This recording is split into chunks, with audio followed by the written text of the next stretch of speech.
Introduction. The part of a plant that attracts us to it is flowers. Flowers in full bloom make us cheerful. They make our lives colorful.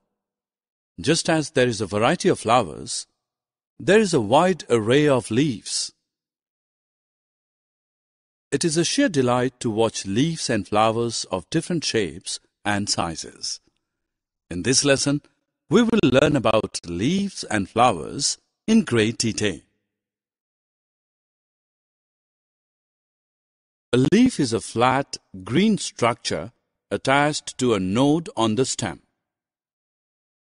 The stalk by which a leaf is attached to the stem is called the petiole. The thin, flat and white part of the leaf is called lamina. The lamina is green in color. The thick line present in the middle of a leaf is called the midrib. The thin lines branching from the midrib are the veins. The arrangement of veins on a leaf is called venation. When veins appear to branch from the midrib, the venation is called reticulated venation. When the veins run parallel to one another, the venation is termed as parallel venation. This type of venation is generally found in the leaf of grass. An important function of the leaf is to keep the plant cool in summers. This is accomplished through transpiration. Transpiration is the process by which water vapor evaporates from the leaves and stems of a plant into the atmosphere. Small pores called the stomata on the underside of the leaves facilitate transpiration. Like animals and human beings, plants also require food for their survival. However, unlike animals and human beings, they can make their own food by the process of photosynthesis. This process takes place in the leaves of the plant.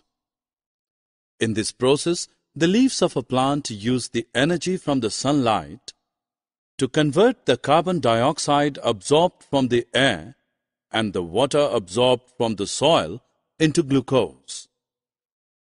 The food prepared by leaves is then transported to the different parts of the plant. You just learnt that leaves make their food with the help of photosynthesis. The tiny structures on leaf inside which photosynthesis takes place are known as chloroplasts.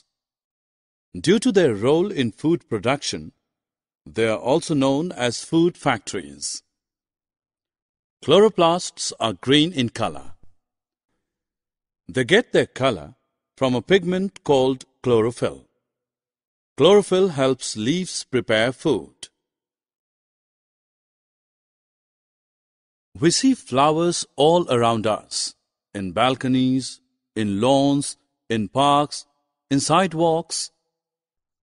Flowers of varied hues and colors fill our hearts with happiness.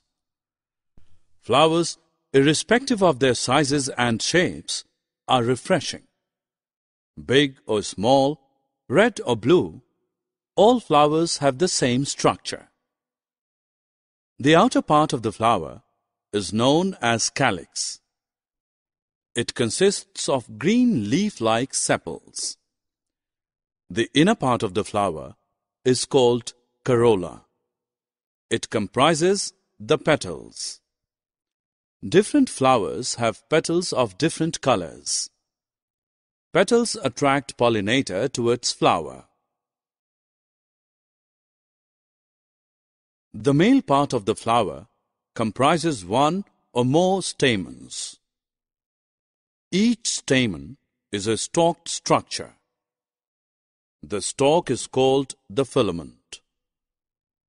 Atop the filament are two sacs containing pollen. These sacs are known as anthers. The female part of the flower is called the pistil. It is the innermost part of the flower.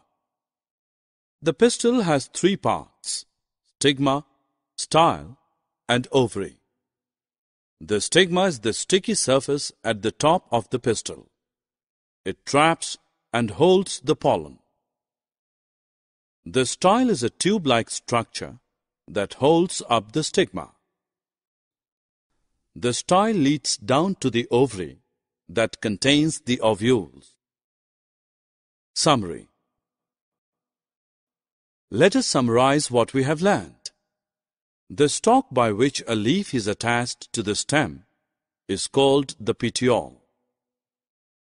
The thin, flat, and white part of the leaf is called lamina. Photosynthesis is the process by which the leaves of a plant use energy from the sunlight to convert the carbon dioxide from the air and the water absorbed from the soil into glucose. Transpiration is the process by which water vapor evaporates from the leaves and stems of a plant into the atmosphere. The outer part of the flower is known as calyx. The inner part of the flower is called corolla. The male part of the flower is called the stamen. The female part of the flower is called the pistil.